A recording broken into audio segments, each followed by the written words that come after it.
Hello everyone, कैसे हैं आप लोग? अच्छे ही होंगे।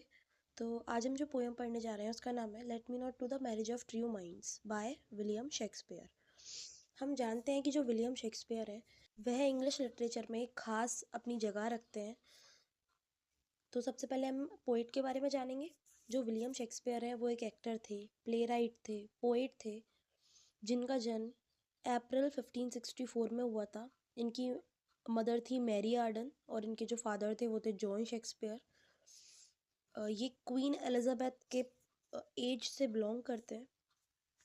माना जाता है कि फाइनेंशियल क्राइसिस की वजह से 13 की एज के बाद इन्होंने जो अपनी फॉर्मल एजुकेशन है वो नहीं की थी और 18 साल की उम्र में इन्होंने एनी हैथवे से शादी की, एक ऐसी lady who was much older than him, यानी कि इनसे ज़्यादा बड़ी थी जो। इनके 3 बच्चे थे, सुजाना, हैमनेट और जुडिथ। इनके कुछ ही ऑथेंटिक रिकॉर्ड्स जो हैं इनकी पर्सनल लाइफ के वो अवेलेबल हो पाए हैं। जो विलियम शेक्सपियर थे वो एक अर्ली एज में लंदन चले गए थे, जहाँ पर उन्होंने अपना लिटरेरी कैरियर शुरू किया as a poet, playwright and actor. साथ ही इन्होंने 37 प्लेज लिखे, बहुत सारी पोएम्स लिखी और 154 सोनेट्स लिखे, जो कि काफ़ी ज़्यादा बड़े हैं, यानी अपनी फुल लेंथ पोएम्स हैं जिनमें। इनके जो प्लेज हैं उनमें कॉमेडीज़, ट्रेजेडीज़, हिस्टोरिकल प्लेज यह सब उपस्थित है। इनकी जो 4 ग्रेट ट्रेजेडीज़ हैं शेक्सपियर की वो हैं हैमलेट, मैकबेथ, ओथेलो और किंग लियर। साथ ही इनकी कुछ जो कॉमेडी प्लेज हैं वह भी बहुत ज़्यादा फेमस हैं, जैसे कि कॉमेडी ऑफ एरर्स और Midsummer Night's Dream, Merchant of Venice और साथ ही 12th नाइट एक्ट और एक प्ले है एज यू लाइक इट, जो कि हम पढ़ चुके हैं पहले ही। साथ ही साथ माना जाता है कि इनके कुछ जो सोनेट्स हैं वो डेडिकेटेड हैं एक डार्क लेडी और एक हैंडसम यूथ को, may be mister William Herbert. लेकिन अभी ये जो सीक्रेट पर्सन्स हैं इनकी आइडेंटिटी अभी तक क्लियर नहीं हो पाई है। इनके जो ज़्यादातर सोनेट्स हैं उनकी जो थीम है वो है love, courtship, friendship and death. साथ ही इन्होंने अपनी ज़्यादातर जो पैटर्न्स फॉलो किए हैं सोनेट्स वगैरह लिखने के लिए, वो इंग्लिश पैटर्न है, जो कि डिवाइडेड हैं 3 क्वार्टरेंस। साथ ही उसमें एक कपलेट भी है और इन्होंने जितने भी सोनेट्स बनाए हैं उसमें इन्होंने एक ही राइम स्कीम ज़्यादातर फॉलो की है, A B C D E F और जी जी। अब हम जो पोएम पढ़ेंगे उसमें भी यही राइम स्कीम यूज़ की है इन्होंने। तो ये था कुछ हमारे पोइट के बारे में। अब हम अपनी जो पोएम है वो शुरू करते हैं। तो जैसा कि मैंने आपको बताया कि शेक्सपियर ने टोटल 154 सोनेट्स लिखे हैं, तो आज हम जो सोनेट पढ़ने जा रहे हैं let me not to the marriage of true minds, ये है उनका 116 सोनेट है 154 में से। साथ ही सोनेट क्या होता है? सोनेट जिसमें 14 लाइन्स की एक पोएम होती है उसको हम सोनेट बोलते हैं। तो ये जो पूरी पोएम है इसमें पोइट हमें बताते हुए दिखते हैं कि जो ट्रू लवर्स होते हैं वह एक दूसरे के प्रति कभी भी चेंज नहीं होते। उनका जो ट्रू लव है वह हमेशा बना हुआ रहता है, कभी भी कोई भी परिस्थिति आ जाए वह बदलता नहीं है। लास्ट में वो एक दावा भी करते हैं और वो दावा क्या है पहले हम पोएम पढ़ते हैं फिर हम लास्ट में देखेंगे। तो पोएट कहते हैं let me not to the marriage of true minds. Marriage क्या होता है? मैरिज यानी शादी। जब दो अलग माइंडसेट के लोग, यानी कि एक लड़का उसके कुछ विचार अलग हैं और एक लड़की उसके विचार अलग हैं, जब वो आपस में मिलते हैं और फैसला करते हैं अपनी जो थ्रू आउट जो अपनी लाइफ है वह साथ में बिताएंगे और मैनेज करके चलेंगे अपने व्यूज़ वगैरह को, तब उसे मैरिज बोलते हैं। तो यहाँ पर पोइट कह रहे हैं कि मुझे नहीं पता कि दो अलग अलग माइंडसेट के लोग जिनके विचार अलग हैं वह आपस में शादी क्यों करते हैं। Admit impediments. इम्पेडिमेंट्स का मतलब होता है, इसके दो मतलब होते हैं, नो बेनिफिट जिसका कोई फ़ायदा नहीं है, और दूसरा होता है इम्पेडिमेंट्स यानी कि ऑब्स्टिकल्स, यानी कि परेशानियाँ। तो यहाँ पर पोइट समझाना चाह रहे हैं कि दो माइंडसेट के लोग आपस में शादी कर लेते हैं, साथ ही साथ जब ऐसा वो करते हैं तो उन्हें बहुत सारी परेशानियाँ आती हैं एक दूसरे को समझने वगैरह में शुरू में। तो वो कह रहे हैं कि वो ऐसा करके वो दोनों एडमिट कर लेते हैं, अपना लेते हैं ऑब्स्टिकल्स, परेशानियों को, और दूसरा बता रहे हैं कि वो दोनों जब शादी कर लेते हैं, प्यार करते हैं, शादी कर लेते हैं, तो अगर शादी के बाद दोनों में प्यार नहीं रहता या एक दूसरे के प्रति प्यार बदल जाता है, तो ऐसी शादी का तो नो बेनिफिट, कोई फ़ायदा ही नहीं है। तो ऐसे वो कह रहे हैं लव इज़ नॉट लव। अब पोइट बता रहे हैं कि वह प्यार प्यार नहीं है, विच ऑल्टर्स, ऑल्टर्स माने जो बदल जाए, व्हेन इट ऑल्ट्रेशन फाइंड्स। तो वे बता रहे हैं कि ऐसा प्यार वास्तविक या ट्रू लव नहीं हो सकता जो कि एक ऑल्ट्रेशन फाइंड, यानी कि जब भी कोई जटिल परिस्थिति आए उनके सामने तो वो बदल जाए। और bends with the remover to remove, या कोई तीसरा अगर पर्सन आ जाए या कोई उन्हें अलग करने की कोशिश करे तो वो दोनों अलग हो जाए या एक दूसरे पर से विश्वास उनका खो जाए, तो वो ट्रू लव नहीं है। तो वो कह रहे हैं कि वो तो लव ही नहीं है कि अगर उनमें कोई जटिल परिस्थितियाँ उनके जीवन में आ जाती हैं जिनकी वजह से वे अलग हो जाते हैं या कोई उन्हें अलग करना चाहता है तो वो एक दूसरे पर से विश्वास हटा देते हैं, तो ऐसा जो लव है वो तो किसी काम का ही नहीं है, ट्रू लव है ही नहीं। ओ नो, अरे नहीं, it is an ever fixed mark. वो क्या है? वो एक हमेशा बने रहने वाला फिक्स्ड मार्क है जिसे कोई भी नहीं हटा सकता। दैट लुक्स ऑन टेम्पेस्ट्स, इसका क्या मतलब होता है टेम्पेस्ट, यानी कि बड़े से बड़े तूफानों में भी, and is never shaken, it is the star to every wandering bark. यहाँ पर वह कह रहे हैं कि जो लव है वो तो एक फिक्स्ड मार्क है, दैट लुक्स ऑन टेम्पेस्ट, जो हमेशा बड़े से बड़े तूफानों में भी नेवर शेकन, नहीं हिलता। तो यहाँ पर क्या बताना चाह रहे हैं पोइट?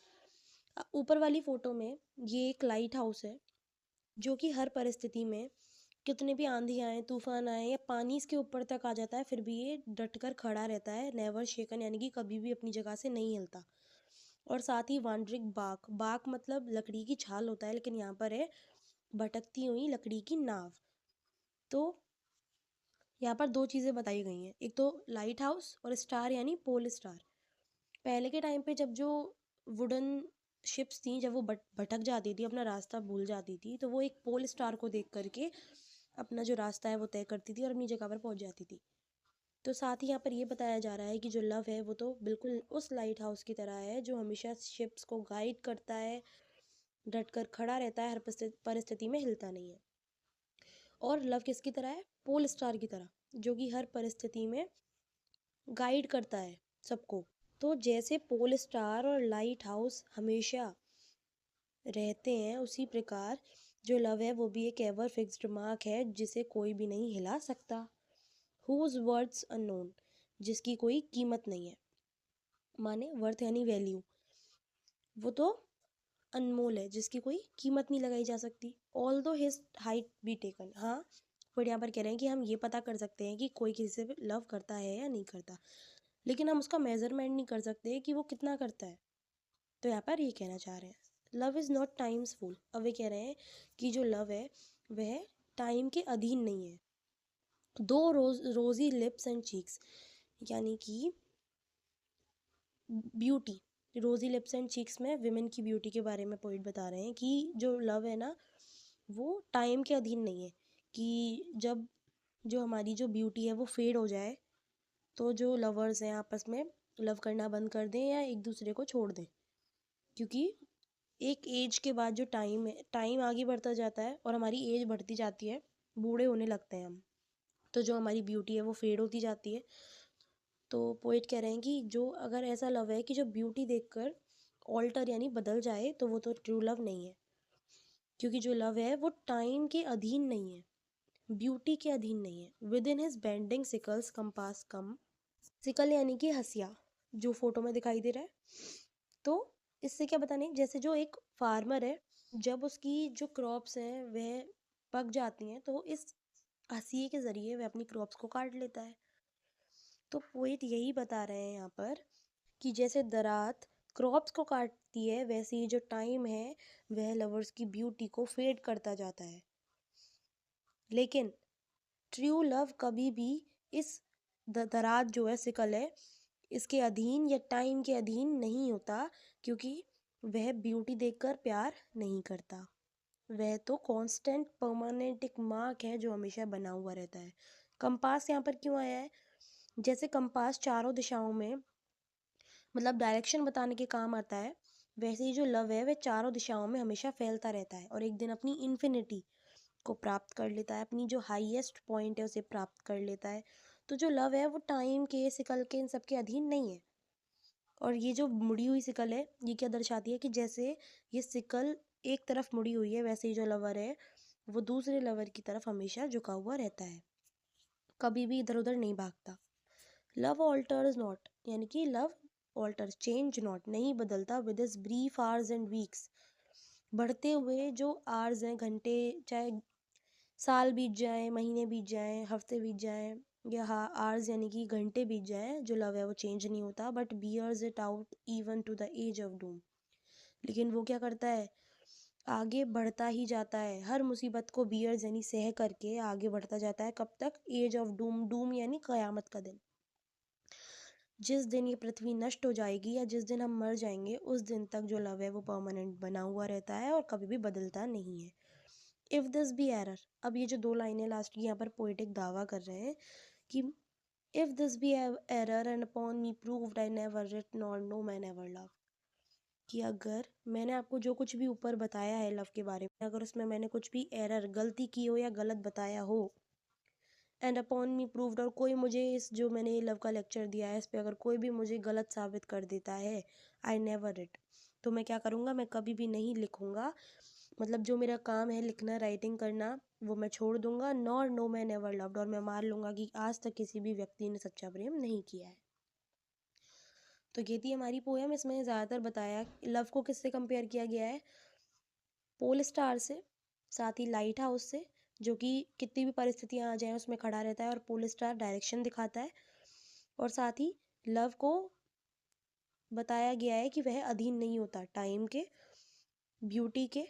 सिकल का बताया गया है कि जैसे सिकल जो होती है, दराज जो होती है, वह क्रॉप्स को काट देता है, वैसे ही जो टाइम है वह भी ब्यूटी को फेड करता जाता है। तो लव एक कांस्टेंट परमानेंट मार्क है जो कभी भी नहीं हिलता। लव क्या है, पोल स्टार की तरह अड़िग रहता है अपनी ही जगह पर, और लाइट हाउस की तरह हमेशा बना रहता है। तो ये थी हमारी पोयम। लाइन बाय लाइन मैंने आपको समझाई है, फिर भी अगर आपको कुछ समझ में नहीं आया हो तो आप मुझसे कमेंट करके पूछ सकते हैं।